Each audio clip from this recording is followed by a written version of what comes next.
But I think that the cadence, putting it in the calendar, having both of us look forward to it, and now having the experience of 70 or so in the can, we've worked out a few kinks, so at the beginning, I suppose there was a bit of nervous energy. That's gone. Today's guest is Mark Aylward, a no-fluff executive coach who's helped hundreds of professionals find clarity, purpose, and peace, not just in their work, but in their lives. I asked Mark on the show because he has a gift for cutting through the noise and getting people to see what actually matters. In this episode, we talk about how to make big decisions with less stress, why mindset always precedes momentum, and how to move forward when everything around you feels stuck. In today's episode, it comes down to this. If you want better outcomes, start by asking yourself better questions. Mark, thanks for joining me on The Marketer. It's really awesome to have you on the show. Thanks for having me, Monty. I'm looking forward to this. I am too. This is going to be a great conversation because we're going to be talking about podcasting, which is, obviously a love of mine, and why people quit and what it takes to succeed. So I'm looking very much forward, if you would, to hearing your thoughts on some issues. Just by way of introduction and stuff, Mark, will you kind of share how you got into podcasting? What inspired you to do this show and this medium? Yeah, it's a good question. I was reflecting on it earlier. I think there's a kind of an intersection of events. My daughter was a film major, and when she graduated, she's 35 now. And for about the last 5-6 years, part of her business is helping people produce podcasts. She's very gifted in the video and audio space, very creative. And it might be worth mentioning to your audience at some point. I'll leave that up to you. But I was watching her start to tell stories through her podcast.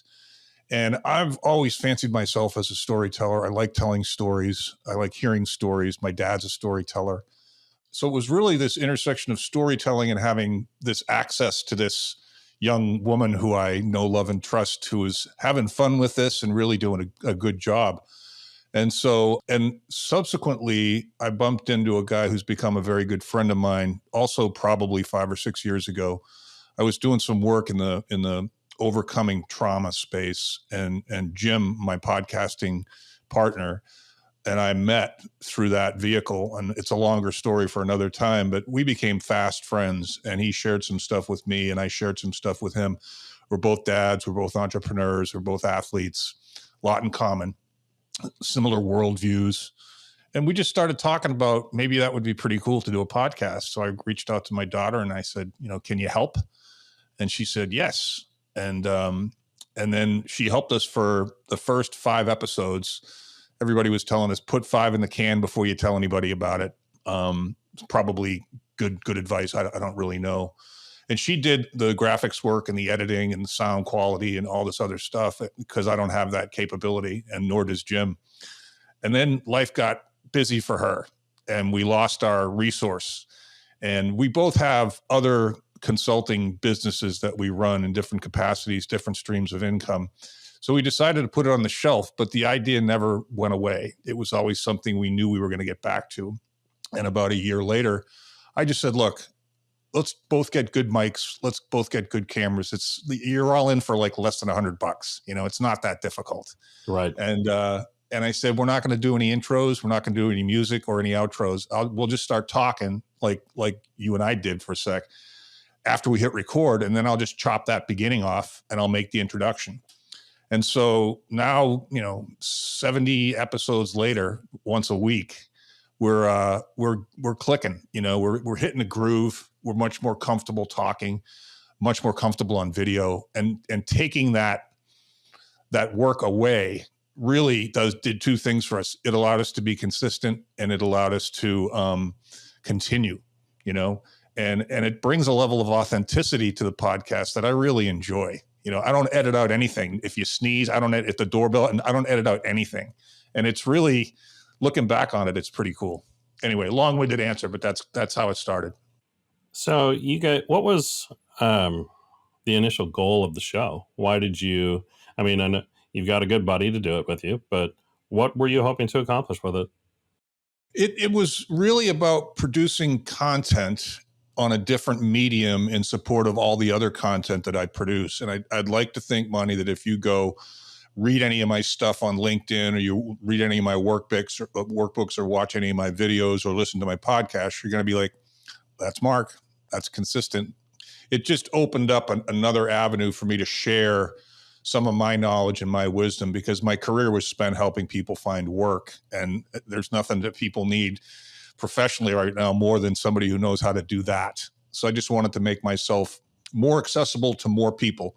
And my kids, when I helped them find work out of school many years ago, they all said to me, Dad, you got to share this with other people. There's no one else teaching what you know. And so that was very motivating for me as well. And that's what I do now. I help people in professional transition. So yours is very much a teaching related show. Your goal for that is when anybody watches any of your episodes, they're going to learn something that's going to benefit them in their career, selecting their career or advancing their career in some way.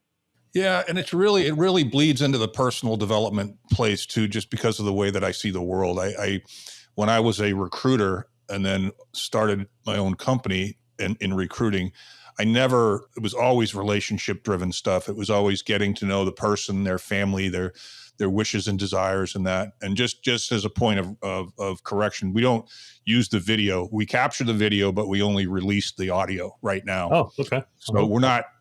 We got it all, and we may use it at some point, but I don't have any bandwidth to get a VA or an editor in and say, take this 100 hours of video and chop it up into 60-second bites. But we may soon. So in those early days when you just started getting going, what were some of the challenges that you faced? And you had at the time, you had your daughter who was doing a great job from the technical aspect of it with your editing and so on and so forth. But just in the show itself, it's a different medium. I mean, you're turning a camera on, you're having a conversation. Even though you don't have a live audience at the beginning, you do have a live audience now. Is that correct? Are you doing a live show? No.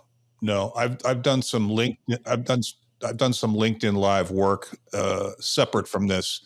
But no, we've had one or two guests, which is a really different experience. We weren't prepared for it. And so we learned from it.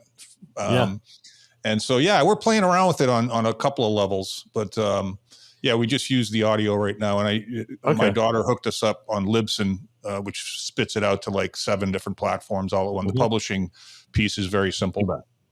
Yeah. So there's, I guess what I was getting at there at the beginning, kind of what were maybe some of the mental challenges or the hurdles? Because, when you turn something on and you're going to start to talk, and now this is you, right? It's you, it's your voice, it's your video, whatever it may be, that you're going to be putting out there to the world. Was it challenging? Was there anything that you had to overcome mentally to, pursue this? Yeah, being in sales my whole life probably makes me a little bit more confident about talking. But you're right. This at the beginning, I remember this now kind of fondly. You're a little more formal than you become. You're a little less authentic. You're trying to present.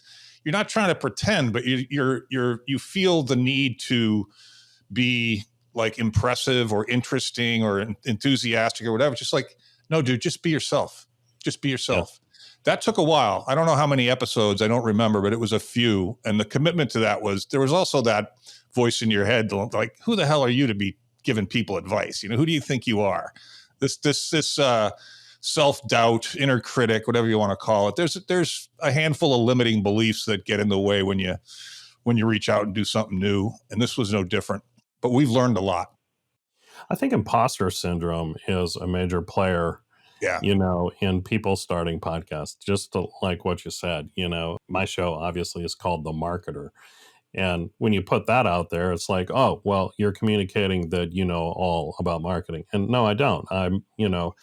When I say The Marketer, it's really truly about my guests, and people that are coming in to share their knowledge and experience and expertise with the audience.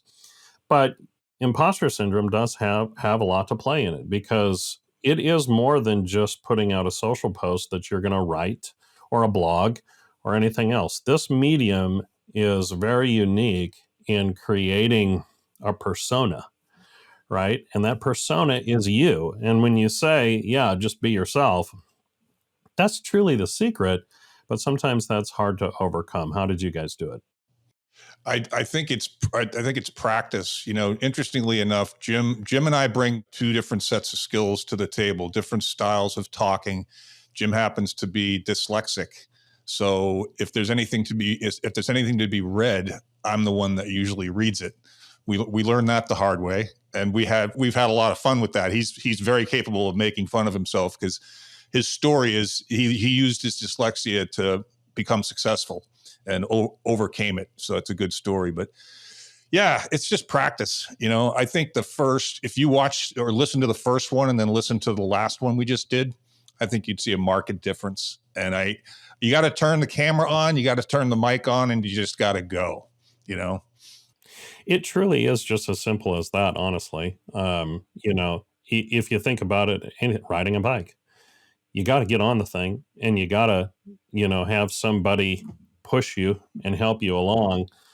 Um, but truly, it is up to you to start investing in that. I know that one of the things that limits people as well is what you said. Podcasts take a lot of work. It's a lot of production, and sounds like you've overcome that by saying, okay, we're just going to be raw, right? We're not gonna put any icing on it. It's just going to be, here's the ingredients and take it for what it is. I know another thing that really limits people is consistency. The average podcast only lasts 7 episodes. Yeah. And the reason it does is because people find out very quickly how much work podcasting takes. Yeah. So, has consistency been a problem with you ever? You have, how many episodes did you say you're in now? I think we're coming up on 70. Yeah. 70 episodes. Yeah. Weekly. So, how do you keep that fresh? How do you, on a weekly basis, how are you going, okay, this is a topic that people will want to hear about, and without repeating and just kind of becoming a broken record around the same topics? Yeah, no, that's a great question. And it was, I mean, the challenge we had when we lost my daughter 5 episodes in, we took a year off, maybe longer. I didn't actually look at those dates recently, but so I guess you could say consistency was a problem right out of the gate, but we never lost that. We're going back to that at some point. And I don't even remember when I decided to suggest the raw, but it opened up the world to us. It was just like, oh my God, that was such a simple thing to think of. Let's just do that. We've both consciously lived pretty interesting lives, and Jim's a good storyteller. And it's we're consciously thinking when we go through life between Thursday and the next Wednesday. We record every Wednesday at 1:00. So having that in the calendar is helpful, but we're always on the lookout of the list. And just said it to Jim the other day. Look, when you go to these dinner parties or you have these conventions you're going to, or you meet a character or whatever, just write it down, drop it down. And we do. And it's because I produce so much other content, I need to come up with ideas all the time. And like I said earlier, I like to think of myself as a storyteller. And I was around storytellers my whole life, Irish Catholic, beer drinking big uncles that, were in the military and, played sports. And so I've got a pretty good treasure trove of stories. But with that, consciously thinking of everything that we encounter during the week as a potential topic is very helpful. And when the two of us are doing that, and we've both been on the earth for around 60 years, there's a lot of information to pull from. But I think that being conscious of it, being aware of things and situations in the context of what might be interesting on the show, it hasn't really been that much of a challenge. So has there ever been a time where you feel like the show's gotten stale? And can you share, maybe a story around that and the discussion that you had with your business partner about how you overcame that? Yeah, I don't know that we've become stale, but I guess that would be up to the audience to answer rather than me. But the first time we had a guest on, it was a pardon my French, was a shit show. It was just, we were all over the place. There was no structure to it. We were interrupting each other. It was like, oh man. So we didn't even publish that one, but we got back on the horse and said, let's not do another guest until we have a sit down and discuss what we learned, what we did wrong. We've had one of the things that we did early, and I think I can take credit for it. I think Jim would allow me to take credit for it. Is we said, let's talk for 15 or 20 minutes before we start recording. And that has been a game changer.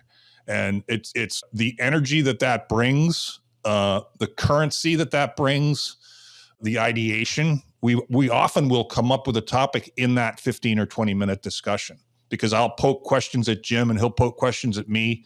What'd you do this weekend? Oh, well, I had my 16th annual high school football reunion picnic with the current team and all the coaches. I'm like, that sounds like a good story to me, So that 15 or 20 minutes beforehand, I would recommend that to anybody that wants to start podcasting. Yeah, that's great advice, honestly. I do the same, just like what we did today. I like having a little bit of time beforehand just to talk, to get people relaxed. Work your way into a conversation. I think when you just like turn the recording on and go, yeah, that's a little startling for anybody, and almost no matter how long you've done it, because you need to relax into it before the show can actually get good. Yep.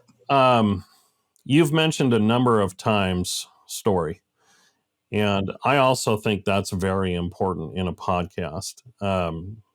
People need to relate, and the best way to relate with what you're talking about is through story.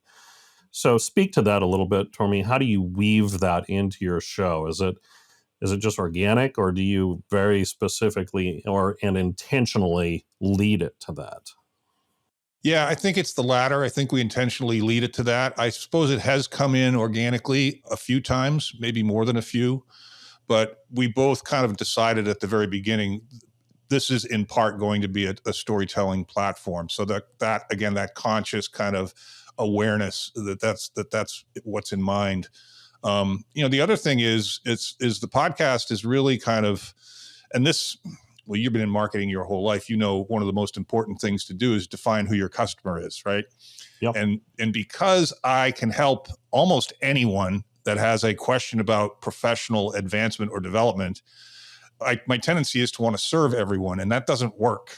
And so what we've done is constantly tried to cut down on the range of whether it's demographics or worldviews or particular industries or whatever. When you start carving it down, the smaller you can get that, the more effective you're going to be. And it doesn't matter to me what it is, whether it's a podcast or a workbook, right, or exactly, a sales funnel or whatever. So we call it the Imperfect Men's Club, and we talk about stuff men talk about. And we've kind of said, well, what are men? Yeah, 30, 35 to 70. Because, life starts to come at you. You're cruising through your childhood and your 20s, and then it's like, okay, well, it's wake up time. Like, I'm having a kid, or I'm getting married, or I need to support a family, or somebody got sick, or somebody died. It's like, and I've found in my personal conversations, whether it's a stranger at Starbucks that I just start talking to, or a good friend, men are not encouraged to talk about these things in an open forum. Men are not. We're kind of damped down a little bit. It's like, don't show your emotions on your sleeve. I'm like, why not? Why not? And what you find when you start opening up that can of transparency is everyone's kind of going through the same shit. That's what I find, Yeah. So anyway, I got off on a tangent there. No, I appreciate it, because it's true. And I think digging into some of those things is very helpful for an audience. And you're definitely right. The more niche and narrow you can define your audience, the best, the better it is. And sometimes it's hard for people to do that. It's just like brands, right? When you talk to people, who is your direct target market? Who do you define exactly? What does this picture look like? Brands really struggle with that sometimes. Podcasting is the same way. Yeah, it's what's interesting. I think you'll find this interesting is Jim at the very beginning was far less interested in transparency than I was. I'm like, I want to talk about my kids. I want to talk about my mother killing herself. I want to talk about my brother having an addiction problem. I want to talk about everything, right? And Yeah. he's like, whoa. Well, now he talks about everything. That's great. Yeah, it was an interesting evolution to watch right in front of myself, you know? Well, and that raises a good point too. You know, people want to relate. And one of the reasons why podcasting is such a fantastic medium and why it's continuing to grow year over year and why we're having more and more and more people invest into listening to a podcast is you do get that opportunity to relate with somebody. And the more genuine you can be, the more you're going to build an audience that will come back consistently. Yes. So let's talk about overcoming burnout a little bit. You're 70 plus episodes in. That's a heavy load. And doing it on a weekly basis, week after week, there has to be at some point you saying, why are we doing this? What truly are we getting out of this? Can you speak to that at all? You know, I'm not trying to avoid the answer, but I don't recall ever feeling burnt out. I get giddy when I get up on Wednesday knowing I'm going to record at 1:00.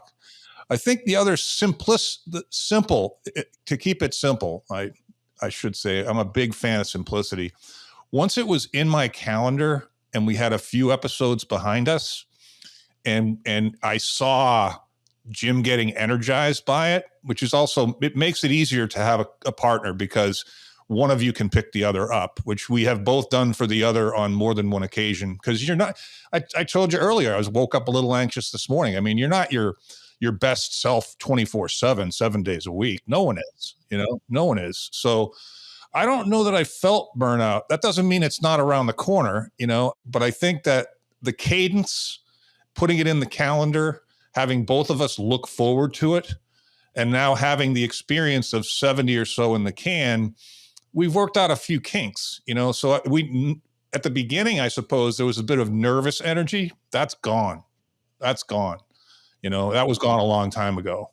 And so, yeah, I have not personally experienced burnout, but I think to some of my earlier points, Monty, I think it's because of the simplicity of the setup, the simplicity of not editing takes a lot of pressure off, right? Being familiar with the process of editing and publishing.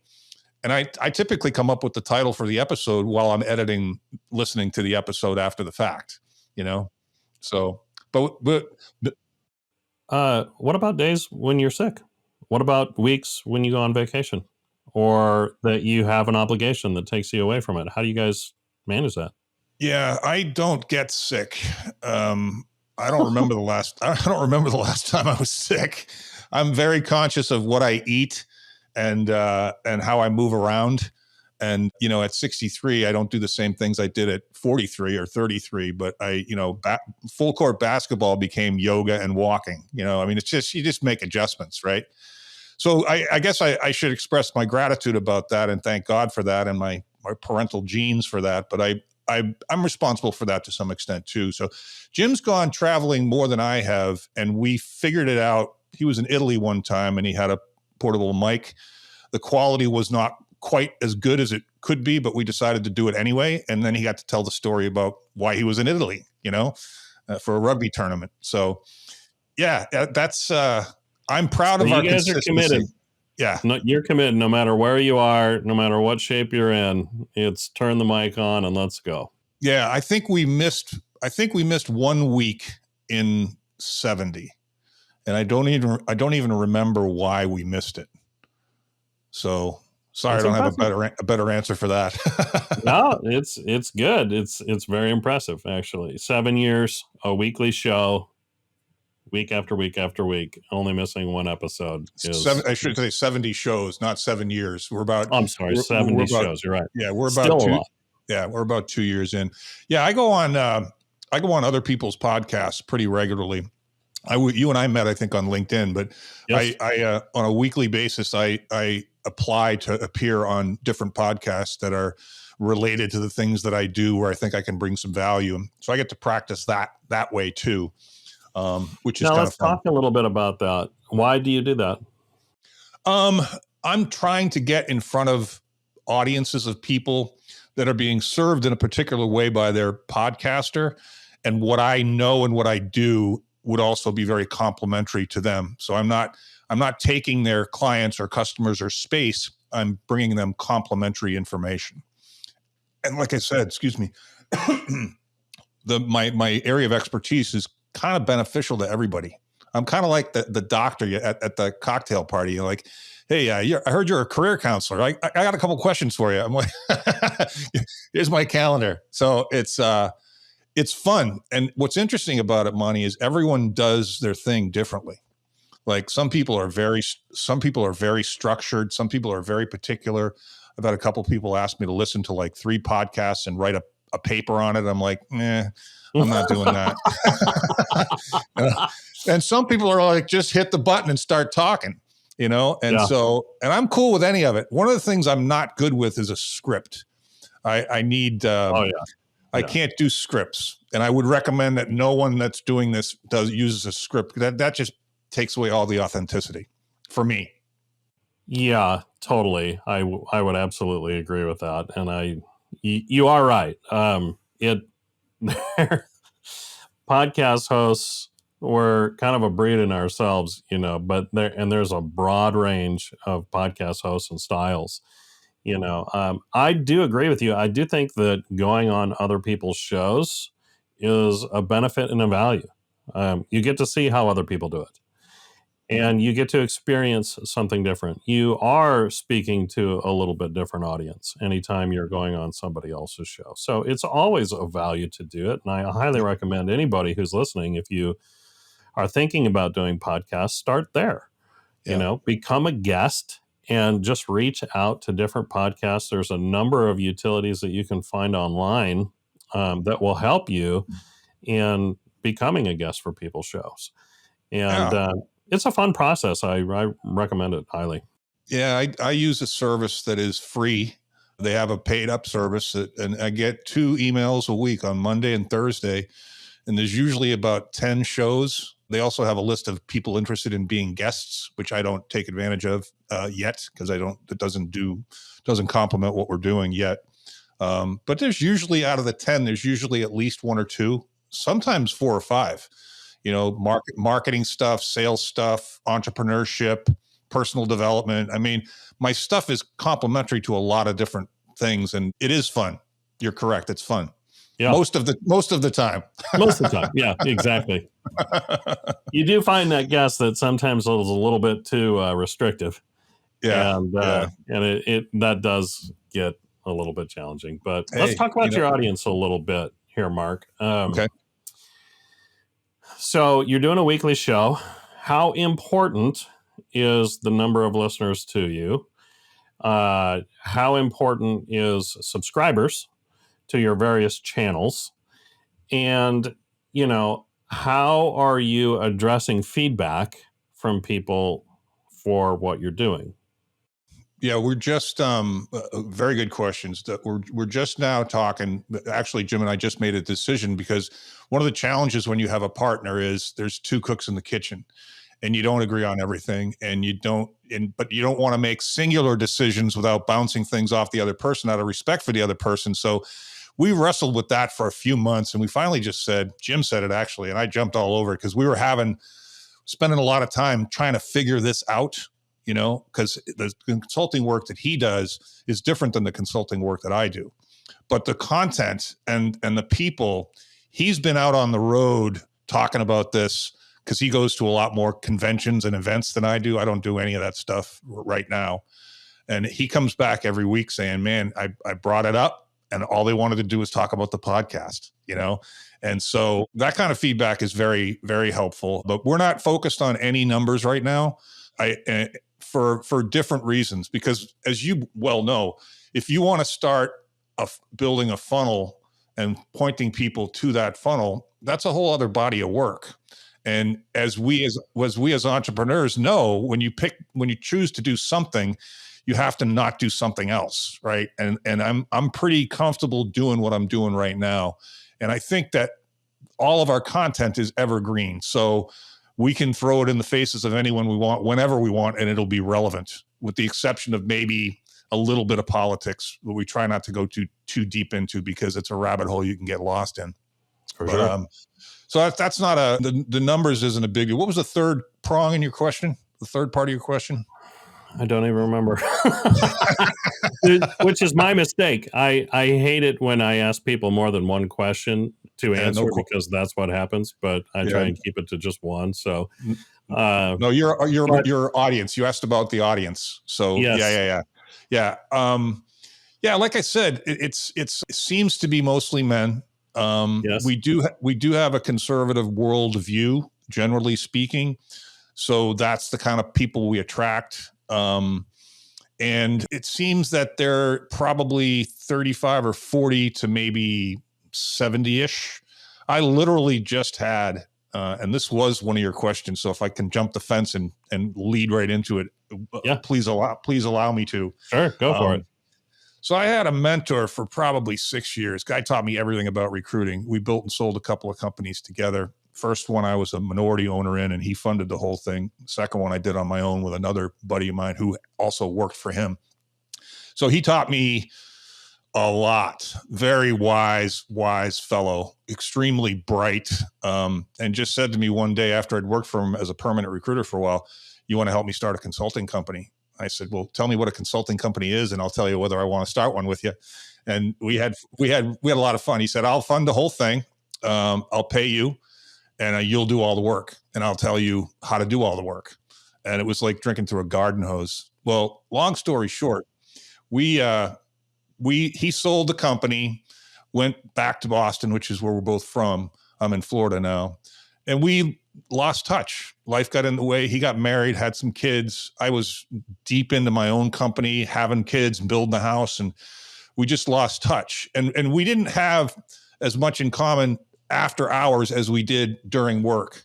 He wasn't an athlete. He didn't do that kind of stuff. So anyway, we reconnected like within a year ago.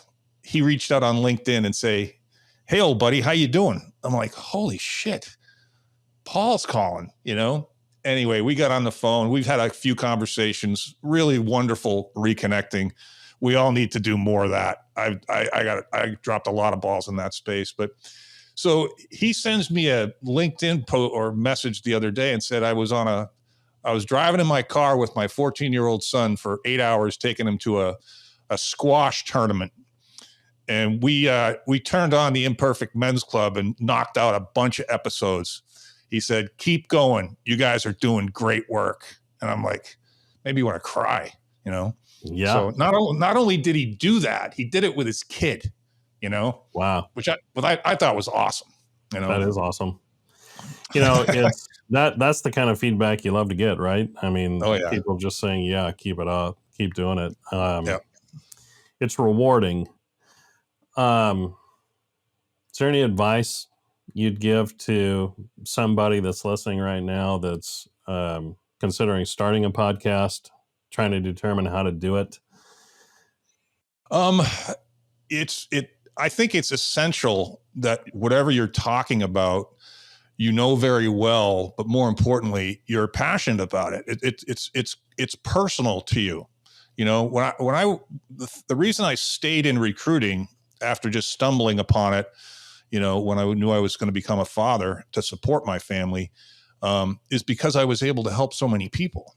The first guy I placed, Monty, was an electrical engineer with 3 kids, single father, and he was about to lose his home. And I found him a job. And wow. I'm like, this is God dropped me on the earth to do just this. That's amazing. So when I talk about this stuff, it's personal, and I think that comes across. I'd like to think it comes across. I get choked up on my podcast frequently, So anyway, I think you have to have something that, to your point at the beginning, that you can talk about consistently over a long period of time and not get stale or bored or burnt out. And in order to do that, I suppose you have to take a chance and discover whether you happened upon the topic that you're passionate about or not. And maybe you do, maybe you don't. And maybe I just got lucky. But I also like talking. I was out with a friend the other night having cocktails who I don't see enough. One of my best friends, just one of the finest men on the face of the earth. And he had asked me during our conversation, I got this young kid that used to be a neighbor, and he's 25 and he needs help. And I think you're the perfect guy to help him. Would you do me a favor and get on the phone with him for 30 minutes? And I said, yeah. I said, maybe you can do, he said, maybe you can do for him what you did for me. And I had hired my friend 15 years ago, and he worked for me for a while and then worked with me for a while. And then we became just wonderful friends. I said, well, what did I do for you? He said, you gave me confidence. I'm like, wow, that's a very nice thing to say. And I asked him to explain what he meant by that. And we had a real fun time talking about it. But hopefully that's what I bring to everybody, whether it's from the podcast or the other work, is a level of clarity about something they're confused about, and confidence comes when you get clarity. Confidence comes with clarity, I think it's great advice for podcasters to pick something that you're passionate about. If you're passionate about what you're going to be talking, to people about on your podcast, then it gets a lot easier. Number one, you don't have to invest so much time into prep. Number two, you're going to enjoy it a lot more. And number three, that comes through in spades when people are listening or watching your show. Yeah. And I think that where a lot of podcasts fail is they're trying to fit something into a box for either a business reason or some kind of something that they're not really passionate about, but they think that it's going to serve in some way. But if you can bring in that element of, I just love doing this, I just love these topics, it always shows. It always comes out. Yeah. It's a cliche, find your passion. I get that, just like leadership has become a cliche, a non-existent leadership, I must say. But yeah, everyone has something. Everyone has something, I think of the topics that come out of my mouth because I'm a middle-aged man. It's marriage, kids, divorce, illness, health, exercise, spirituality, meditation. The list just goes on. I love talking about all that stuff, So let's talk about the future of your show then a little bit. What's the plan for the future? The next 70 episodes? How do you plan on growing and evolving? Yeah. So back to my earlier point about Jim and I deciding, we said, we definitely don't want to stop doing this. Like, we were emphatic about that, but we have to fix this confusing the client thing. It's like, do I talk to Jim or do I talk to Mark? What is it I talk to them about? Do you guys have a package? Do you have a course? What are you guys doing? And we just decided, like recently, Monty, like a couple of weeks ago, let's just keep doing it. And then we can individually bring that audience wherever we want to bring them to, whatever we want to bring them to. And so, and I'm dabbling deep into leadership training right now. Somebody found me by listening to the podcast on LinkedIn and asked me if I did leadership training. And I said, well, I've been doing it for 30 years. I just never called it leadership training. So if you want to collaborate on what it looks like, he goes, no, man, I'd love to do that. Then I can have a tailored, custom, proprietary delivery from you to the people I need to get through the program. And that's been a lot of fun, So I'm just going to keep. The other thing that I lead with outside of some of my other interests is, you can get on my calendar for 30 minutes and you can tell me what's going on. And I can tell you in 30 minutes whether I can help you and then how I can help you. And so I'm just going to keep pointing people at that and see what happens. I've got multiple things going on. I'm comfortable the way I'm living right now. I have a lot of flexibility and I'm living the life I really want to live. But there's more. I'm always going to strive. So I guess I really don't have an answer to what that looks like, but I'd be surprised if we stopped anytime soon, and we're going to utilize that platform to attract our audiences to whatever else we want to bring them to. Does that make sense? Absolutely, it does. You'd mentioned that you'd brought a couple of guests on from time to time, Is that something that you guys are looking to try again in terms of bringing additional people into the show and getting their feedback? Or have you determined, nope, it's me and my partner, and that's the best way to go? Yeah, that's a good question. I don't know the answer to that. I think that it probably, I kind of like to figure it out. But when you have two hosts and one guest, it's very challenging. That doesn't mean we can't figure it out. But I think the other thing that we discovered is that one of us has to take the lead and be the question asker. We can't both ask questions, and we determined that I was probably better suited to that.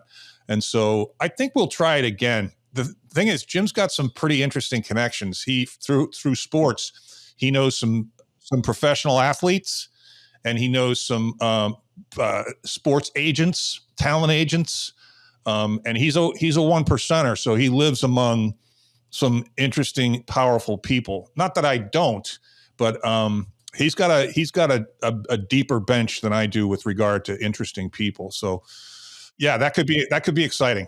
And a lot of times, bringing those people onto the show increases your audience, Oh just yeah. because people want to hear from those people. I mean, quite honestly, the Joe Rogan show, the only reason Joe Rogan has become one of the most famous podcasters is because of his guests. Yeah. If it was just Joe Rogan being Joe Rogan and, on a weekly basis, I don't know that he would have ever become what he is. But he always has very interesting people and conversations. Yeah, most of the time he does, and he's developed a really good skill. I think his transparency is another one of his gifts. I think he's not shy about asking anything, and I love that. And I don't listen to him 3 hours in a row, but I'll get the 15, 20-minute sound bites, and they're usually fun. They're usually very interesting. And he goes to places where you're, quote unquote, not supposed to go, or you're not supposed to talk about. I love doing that. Well, and everybody wants to go there. From a listener standpoint, we're always like, would you please ask this? Because I'd love to know that. And you're right. He does a great job of doing that. It brings me to another point that I'd like to ask, and it's, we can start wrapping this up, but how long is your show? Joe Rogan's is 3 hours. How long do you go? Yeah, we wrestled with that a little bit. We were a little long-winded at the beginning, and we were doing 60, 65, 55 minutes. And it was probably a few months ago, we just decided we're gonna no shorter than 30 and no longer than 45, because that fits in it. You can, if you want to listen to that at 1.5 speed, which is what a lot of people do, that's a digestible amount of time, at least in our experience. So I fully agree with that. I feel like 45 minutes that's typically what I shoot for with my show as well. Just because, like you said, at 1.5 speed, people can consume that while they're working out. They can, take a lunch break and get something in, and it's been fantastic. Mark, it's been great having you on the show. You've had a lot of information that you've given us. I hope for all my listeners, it's been very beneficial to you if you're looking to start a podcast or if you're just in the throes of it. I hope there's been some helpful advice that you can benefit from greatly. So thank you, Mark, for being on the show. Really appreciate it. Yeah, Monty, that was a lot of fun. I appreciate you having me, and maybe we'll do it again sometime. That was great. Fantastic. Look forward to it.